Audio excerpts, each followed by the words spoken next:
Previously, I did a video on Kurobe, and while doing research for that video, I realized the weapons and armors of the Tensura world were just so intricate and detailed that I had to do a follow-up video. That's why in today's video, we'll be taking a look at the equipment, the grading system, as well as the type of materials found in the Tensura world. Also, there will definitely be spoilers for the light novel and anime, so here's a spoiler warning just in case. As usual, if you enjoyed the video, feel free to give it a like and maybe subscribe to the channel if you want more breakdowns like this. これから会う鍛冶師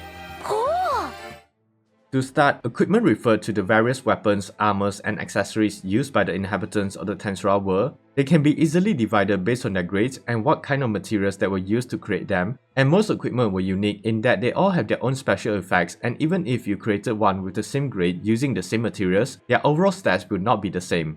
So to acquire equipment, most people either just buy them or go into dungeons and ruins to find ancient pieces of equipment. However, there are individuals who possess special skills like material creation or multiple weapons that allow them to create equipment with their magicals. For instance, some of the true demon lords and the true dragons were capable of creating their own weapons or armors that almost always come out at the legendary or mythical grade, and I'll talk more about the grades in a bit. On a side note, apparently there were also skills that specialize in the destruction of equipment like Shion's unique skill Chef and Shogo Taguchi's unique skill Berserker, although I think it still depends on the grade of the equipment. But in any case, what really made the equipment in the Tensura world special is that when they reach a certain level, your equipment will start to develop some form of sentience. They can even grow and evolve along with their users, and there are cases where you needed to have the equipment recognize you as the master just to unlock its true powers. And even if one is accepted by the equipment, it was meaningless unless the user understood the essence of the equipment itself and is able to master it. So like how a person's strength is measured according to their threat levels and existence value in the Tensura world, weapons and armors also have their own grading system based on their overall rarity and power. And just like threat levels, there was a lot of variance when it came to grading for different equipment, because even if both pieces of equipment were the same grading, their stats will greatly differ.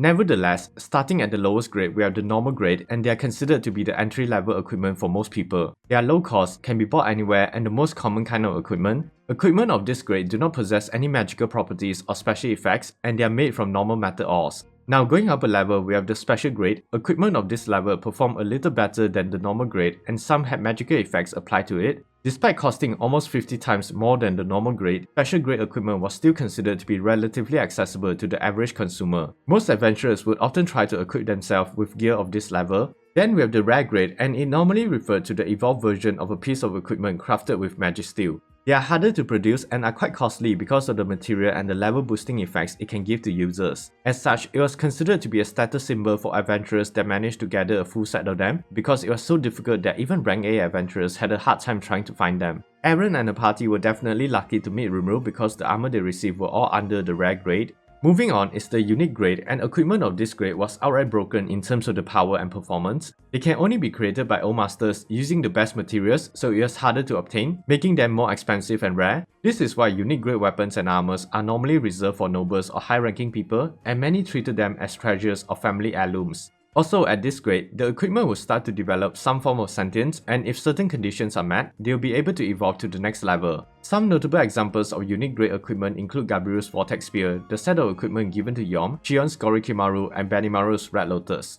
The legendary grade is considered to be the best there was, and they were often sealed away because they were so insanely powerful that just by using a weapon of this grade, you could potentially destroy a town, and as Rimuru put it, it was like carrying a rocket launcher instead of a handgun for self-defense. And before, you could only obtain equipment of this grade by evolving your own unique grade weapons and armors over many years of exposure to your aura and magicals. But currently, Kurobe is the only known blacksmith capable of producing this grade of equipment without needing to evolve them, although it wasn't always 100%. Hinata's Moonlight Rapier and Karin's set of equipment were all under this grade. Now, the last one is called the mythical grade, and just like the name implies, they are considered to be the stuff of legends, and many didn't even believe that this grade existed. However, it definitely existed, and they are used by some of the most powerful characters in the series, like the Sacred Sword Asura, which belonged to Milim, Rimuru's Draconic Sword, and Emperor Rura's sacred weapon Deva. As for what makes them so strong, it is considered to be the ultimate equipment capable of destroying any material and defenses. It is also imbued with godly powers that are strong enough to harm even the true dragons, and they had evolved to a level where they are considered to be alive.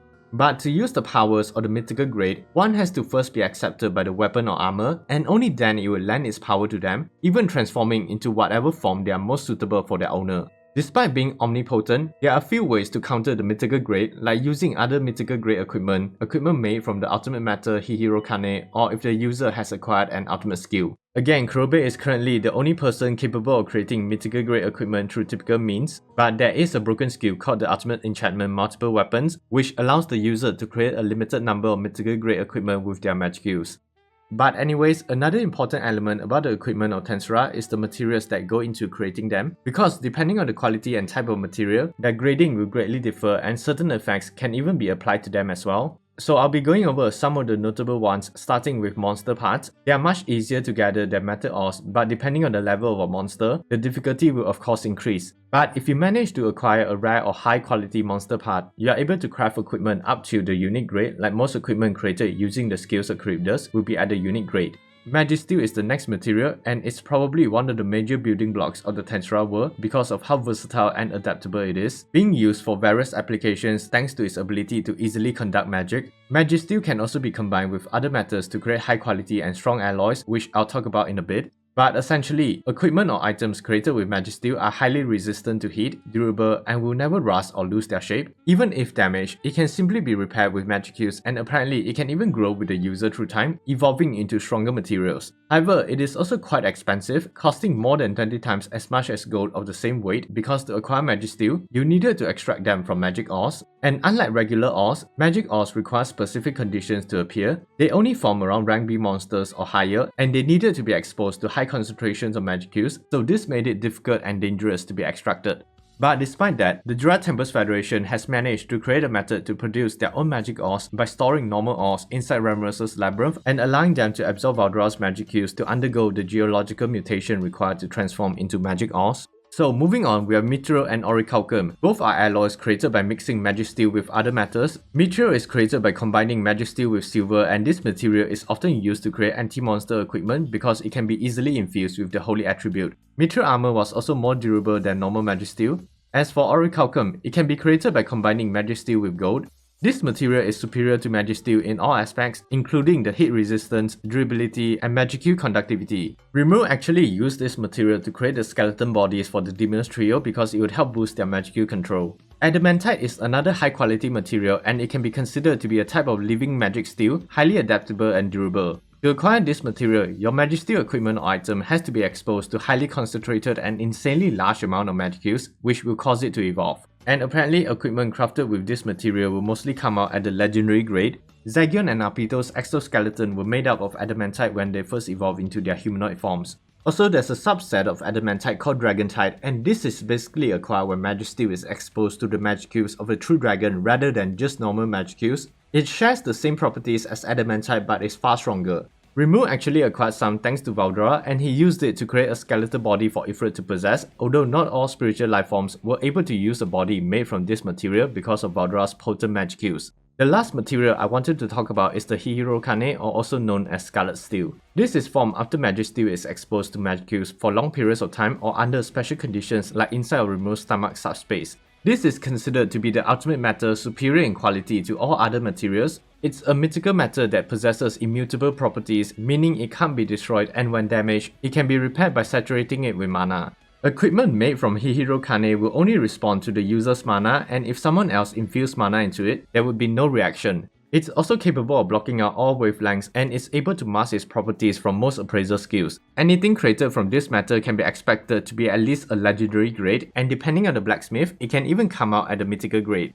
Now, before I end the video, I wanted to talk about equipment enhancements and how they work. Basically, it refers to the techniques used to give magical effects to equipment, whether they are good or bad. There are three types of equipment enhancements: magic engravings, supplementary magic, and slaughter equipment. Magic engravings and slaughter equipment are permanent equipment enhancements, while supplementary magic is considered to be temporary. So for magic engravings, they are magic that allows the craftsman to affix certain magical effects to equipment. And depending on the type of equipment, all you needed was to infuse the engraved equipment with mana to use the magical effects that was put on it. However, there was a limit to the number of magical effects that could be enchanted, and 2 was the maximum. Also, once the equipment is engraved, the effect is permanent and was impossible to remove. The pair of dragon knuckles that Rimuru gifted to Milim actually utilized magic engravings to dampen her punching power by 90% so that she won't cause serious damages to his town. Next is the slaughter equipment, and it was a newly invented technique created by Kurobe and Kaijin based on Rimuro's idea. The idea was to first have permanent holes punch into normal equipment, and to give them magical properties, all you needed was to insert specialized magic marbles that are imbued with the power of elemental spirits into them. And depending on the right combinations, they could have vastly different and unexpected results. For example, inserting a water spray core next to a fire spray core will reduce the power, but having a single water spray core paired with 2 fire spray cores will increase the power by 10-fold. That said, Kurobe is currently the only one capable of creating 3 total equipment, and the last one is supplementary magic, which is just using magic spells or arts to empower your equipment. This is a good way for people to add magical effects to normal weapons or armor, and probably the most cost efficient out of the 3, because all you needed was to make sure you have a good magic caster that knows supplementary magic spells like strength, protection, reinforced weapon, and so on. Examples of supplementary magic being used was when Rimuru fought against a lesser demon and he needed to empower his weapon with a magic aura to be able to attack it, and another was when Yom and his party was fighting against the Night Spider. Aaron had helped to buff his equipment.